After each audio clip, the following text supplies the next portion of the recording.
ہماری ڈسکشن چل رہی ہے آئٹم انالیسس کے اوپر، اور پہلے ہم نے دیکھا تھا کہ آئٹم انالیسس کیا ہوتا ہے۔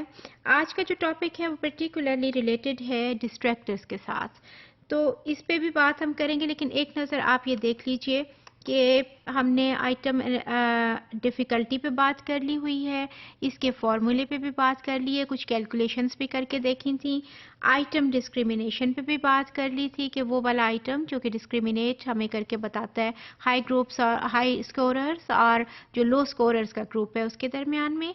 آج کا ٹاپک پرٹیکولرلی ریلیٹڈ ہے افیکٹونیس آف ڈسٹریکٹرز کے ساتھ۔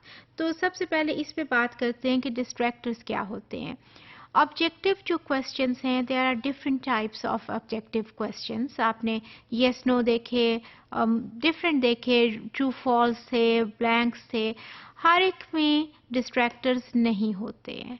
یہ پرٹیکولرلی ریلیٹڈ ہے ملٹیپل چوائس کوسچنز کے ساتھ، جس میں آپ کو پتہ ہے کہ ایک اسٹیٹمنٹ ہوتی ہے، اس کے against there are 3 or 4 options, جس میں کہ آپ کے ایک رائٹ آنسر ہوتا ہے، but there are 3 others also۔ وہ جو 3 others ہیں ان کو ہم کہتے ہیں کہ یہ ڈسٹریکٹرز ہیں۔ کیوں ڈسٹریکٹرز ہم ان کو کہتے ہیں؟ کیونکہ ایک رائٹ آنسر تو ایک ہے نا، ایک آپشن کریکٹ ہے، باقی 3 جو ہیں وہ ایکچولی کیا کر رہی ہیں، وہ آپ کی اٹینشن کو ڈیورٹ کر رہی ہیں، آپ کی تھاٹ پروسیس جو مائنڈ میں ایسے چل رہا ہے کہ یہ ہے کہ یہ ہے، یہ ہے کہ یہ ہے، اس کو وہ ڈسٹریکٹ کر رہی ہے۔ تو یہ ڈسٹریکٹرز کا پھر کیا کام ہوتا ہے کہ جو کہ آلٹرنیٹیوز ہیں chosen to as close possible to the right answer۔ آپ کے ڈسٹریکٹرز جو ہیں these are very close to your right answer، تبھی تو وہ آپ کی اٹینشن کو ڈیورٹ کریں گے اور ڈسٹریکٹ کریں گے نا۔ فار انسٹنس، اگر آپ کے ایک اسٹیٹمنٹ ہے جس میں کہ ایک سٹی کا نام آپ کو چوز کرنا ہے، تو باقی 3 بھی جو ہیں وہ سٹیز ہونے چاہیے اور وہ آپ کی اٹینشن کو ڈیورٹ کرنے چاہیے، جو کہ آپ ایکچوئل جو چیلنج ہوتا ہے وہ وہاں ہوتا ہے کہ یہ ٹھیک ہے، یہ ٹھیک ہے، یہ ٹھیک ہے کہ یہ ٹھیک ہے، سو اس کو کلوزلی پاس ہونا چاہیے۔ دوسری بات یہ ہے اس میں کہ اس کو ڈائریکٹلی اسٹیم کے ساتھ ریلیٹڈ ہونا چاہیے، پاس بھی ہونا چاہیے اور اسٹیم کے ساتھ ریلیٹڈ ہونا چاہیے۔ اسٹیم وہ اسٹیٹمنٹ ہوتی ہے، وہ والا سینٹنس ہوتا ہے جس پہ آپ کام کر رہے ہوتے ہیں، جس کے لیے کہ آپشنز دی جاتی ہیں اور جس کے لیے آپ نے آپشن کو چوز کرنا ہے۔ تو وہ جتنے بھی آپ کے ڈسٹریکٹرز ہیں نا، they should be applicable to that esteem.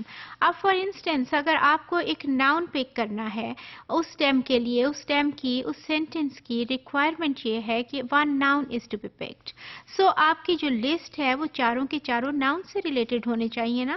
اگر آپ 2 ناؤن رکھ دیں اور ایک تو آپ نے بیچ میں ایڈورب رکھ دیا، ایک ایڈجیکٹو رکھ دیا، تو آٹومیٹیکلی کیا ہوگا؟ آپ ایڈجیکٹو کو اور اس کو تو آپ دونوں کو نکال دیں گے نا، ایڈورب کو، کیونکہ وہاں پہ ناؤن جانا ہے۔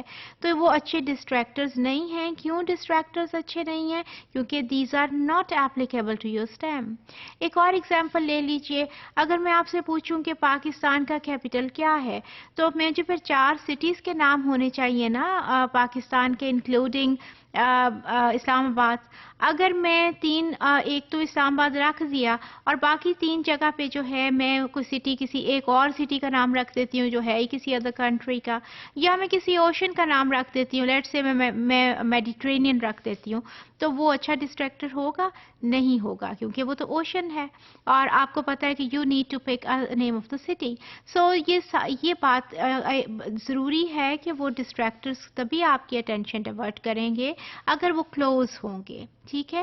اور وہ سیکنڈ کیا اس کے لیے کنڈیشن ہے کہ ان کو ایپلیکیبل ہونا چاہیے اس ٹائم کے اوپر، تبھی وہ آپ کی اٹینشن کو ڈیورٹ کریں گے۔ آپ کا جو تھنکنگ پروسیس ہے اس کے لیے وہ ایک چیلنج تبھی وہ پیدا کریں گے نا، کہ اگر وہ پاس بھی ہیں، اپلائی بھی ہو رہے ہیں، تو اس لیے ہم اس کو ڈسٹریکٹر بولتے ہیں، کیونکہ وہ آپ کی اٹینشن کو ڈسٹریکٹ کر رہے ہوتے ہیں۔